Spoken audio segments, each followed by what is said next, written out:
नमस्ते गणपतये त्वमेव प्रत्यक्षं तत्त्वमसि त्वमेव केवलं कर्तासि त्वमेव केवलं धर्तासि त्वमेव केवलं हर्तासि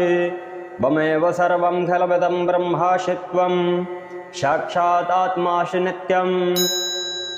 अरतं वच्मि सत्यं वच्मि अवत्वं माम् अवभक्तारम् अवश्रोतारम् अवदातारम् अवधातारम् अवानुचान् अवशिष्यम् अवपश्चातात् अवपुरस्तात् अवोत्तरातात् अवदक्षिणातात् अवशोर्ध्वातात् अवाधरातात् सर्वतो मां पाहि पाहि समन्तात् त्वं वाङ्गमयः त्वं चिन्मयः त्वम् आनन्दमयः त्वं ब्रह्ममयः त्वं सच्चिदानन्दाद्वितीयोऽसि त्वं प्रत्यक्षं ब्रह्मासि त्वं ज्ञानमयो विज्ञानमयोऽसि सर्वं जगदिदं त्वत्तो जायते सर्वं जगदिदं त्वयि तिष्ठति सर्वं जगदिदं त्वयि लयमेष्यति सर्वं जगदिदं त्वयि पत्येति त्वं भूमिरापो नलो नीलो नभः त्वं चत्वारि वाक्पदानि त्वं गुणत्रयातीतः त्वं वस्त्रात्रयातीतः त्वं देहत्रयातीतः त्वं कालत्रयातीतः त्वं मूलाधारस्थितोऽसि नित्यं त्वं शक्तित्रयात्मकः त्वां योगिनो ध्यायन्ते नित्यं त्वं ब्रह्मास्त्वं विष्णुस्त्वं रुद्रास्त्वम् इन्द्रास्त्वम् अग्निस्त्वं वायुस्त्वं सूर्यास्त्वं चन्द्रमास्त्वं ब्रह्मभूरभुवःश्वरो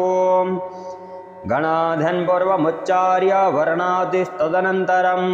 अनुस्वारः परतरः अर्धन्दूलशीतं तारेण रुद्धम् एतत्तव मनुस्वरूपं गकारः पूर्वरूपम् अकारो मध्यमरूपम् अनुस्वारः शान्त्यरूपं बिन्दररुद्ररूपं नादः सन्धानं संहिता सन्धिः शेषा गणेशविद्या गणकऋषिः निश्चोद्गायत्रीछन्दः गणपतिर्देवता ॐ गणपतये नमः एकदन्ताय विद्महे वक्रतुण्डाय धीमहि तन्नो दन्तिः प्रचोदयात् एकदन्तं चतुर्हस्तं पाशमं कुशधारिणं रदं च वरदं हस्ते बिभ्राणं मूषकध्वजं रक्तं लम्बोदरं शूर्पकर्णकं रक्तवासिषं रक्तगन्धानुलिप्ताङ्गं रक्तपुष्पैः सुपूजितं भक्तानुकम्पिनं देवं जगत्कारणमुच्यतम् आविर्भूतं च सृष्टयादौ प्रकृतेः पुरुषात् परम्